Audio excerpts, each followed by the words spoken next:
Hello hi friends, ఎలా ఉన్నారు అందరూ? ఇప్పుడైతే మనం 1.5 కేజీ చికెన్ బిర్యానీకి కావాల్సినవి అయితే చూద్దాం. మసాలా ఇది బయట నుంచి తీసుకొచ్చుకొని చేసుకునే బిర్యానీ మసాలా ఉంటుంది కదా, అది కాకుండా ఇది ఇంట్లో రెడీ చేసుకుంటే చాలా టేస్టీగా ఉంటుంది. ఒకసారి అయితే చూడండి. అనాస ఫ్లవర్, దాల్చిన చెక్క, జాజికాయ, ధనియాలు, ఇలాచీలు, లవంగాలు, జీలకర్ర, సాజీరా, వీటితో పాటు ఆకు, దీని పేరైతే నాకు తెలియదు, అది కూడా యాడ్ చేసుకొని ఇవన్నీ నార్మల్ హీట్ చేసుకొని వేయించేసుకోవాలి. అంతలో ఆలోపు మనం చికెన్ అయితే మంచిగా కడగాలి, వాష్ చేసుకోవాలి 2-3 టైమ్స్ అయితే. చూడండి ఒకసారి, ఇలా ఫ్రెష్గా అయ్యేంత వరకు ఒక 2-3 టైమ్స్ అయితే కడగాలి. అందులో ఇలాచీలు, లవంగాలు, కొత్తిమీర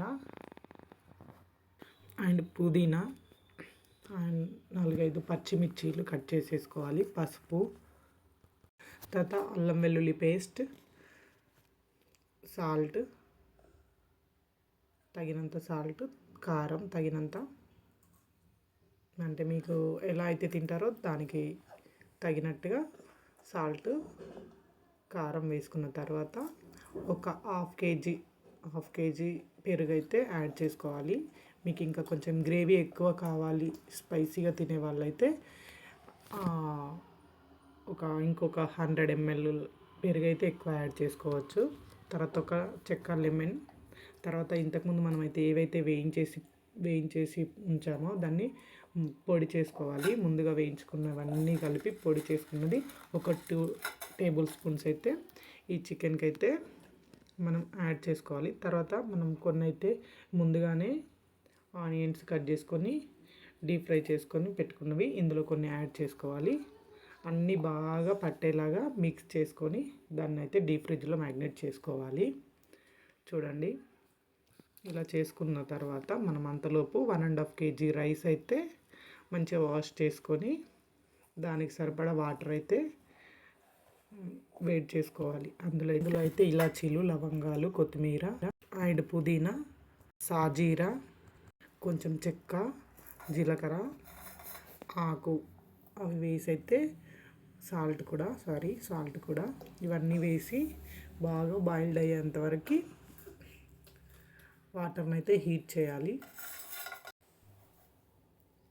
హీట్ చేస్తున్న వాటర్లో కొంచెం ఆయిల్ కూడా యాడ్ చేసుకోవాలి. ఎందుకంటే మనం ఉడికిస్తున్న రైస్ అయితే పొడి పొడిగా రావడానికి కొంచెం ఆయిల్ అయితే యాడ్ చేసుకుందాం. తర్వాత ఇంకో బాండీలోకి మనం మ్యాగ్నేట్ చేసిన చికెన్ తీసుకొని అది ఒక స్టవ్ మీద పెట్టేసుకొని తర్వాత ఆయిల్ అండ్ గీ యాడ్ చేసుకోవాలి. సరిపడా ఆయిల్ అయితే వేసేసుకొని ఇటు కుక్ చేసుకోవాలి. సాల్ట్ అండ్ మసాలా అన్నీ సరిపోయినాయో లేదో ఒకసారి టేస్ట్ అయితే చేసుకోవచ్చు, ఇష్టం ఉంటే చేసుకోవాలి. ఇందులో బాయిల్డ్ అయిన వాటర్లోకి రైస్ అయితే యాడ్ చేసుకోవాలి. కొన్నిగా వేస్తూ యాడ్ చేసుకొని మనమైతే రైస్ని అయితే మనం ఉడికించుకోవాలి 80%. చూడండి, నేను చూపిస్తున్నట్టుగా 80% అయితే ఉడికిన తర్వాత మనమైతే అటు గ్రేవీ ప్రిపేర్ చేసుకున్నాం కదా బిర్యానీకి సంబంధించింది, అందులో ఈ రైస్ని లేయర్స్ లాగా ఈవెన్గా స్ప్రెడ్ చేసుకోవాలి. చూడండి, రైస్లో వాటర్ లేకుండా వేసుకోవాలి, లేదంటే మెత్తగా అయిపోతుంది. చూడండి ఏ విధంగా వేసానో. అలా వేసినప్పుడు మధ్యలో స్ప్రింగ్ ఆనియన్స్ కూడా వేసుకోవచ్చు, లాస్ట్లో కూడా వేసుకోవచ్చు. కొత్తిమీర అండ్ పుదీనా వేసుకొని ఆనియన్స్ మనం డీప్ ఫ్రై చేసిన ఆనియన్స్ ఉంటాయి కదా, ఫ్రై ఆనియన్స్ కూడా వేసుకోవాలి. తర్వాత కొంచెం నెయ్యి యాడ్ చేసుకోవాలి. మంచిగా నెయ్యి వేసుకోవడం వల్ల టేస్టీగా ఉంటుంది.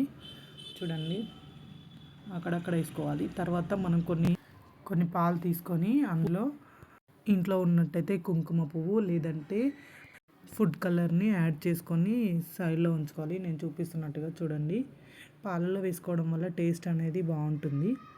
వాటర్లో అయినా వేసుకోవచ్చు. చూడండి, అలా మిడిల్లో వేసుకుంటే మొత్తం స్ప్రెడ్ అవుతుంది.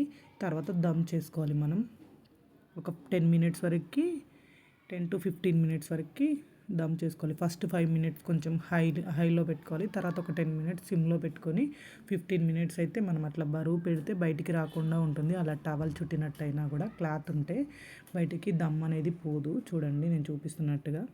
చూడండి ఆల్మోస్ట్ అయితే బిర్యానీ మనకి రెడీ అయ్యింది. మనం ఒకసారి చెక్ చేసుకోవచ్చు తడి ఉందా లేదా అనేది. అలా సైడ్లో నుంచి తీస్తే చూడండి అస్సలు కొంచెం కూడా తడి లేదు. మొత్తం ప్రిపేర్ అయిపోయింది బిర్యానీ. చూడండి లాస్ట్లో ఎంతో టేస్టీగా ఉండే బిర్యానీ అయితే రెడీ అయ్యింది. మనకు మెయిన్ బిర్యానీలో మనం ముందుగా ప్రిపేర్ చేసిన ఐటమ్స్ అన్నీ మనం కొంచెం ఫ్రై చేసి అదే వేయించిన ఎన్ని పొడి చేసుకున్నాక ఆ పొడి వల్లే మనకి చాలా టేస్టీగా ఉంటుంది. ఒకసారి అయితే ట్రై చేయండి. చూడండి ఎంత పొడిగా ఎంత బాగుందో బిర్యానీ. టేస్ట్ కూడా చాలా చాలా బాగుంది. Please subscribe my channel, support.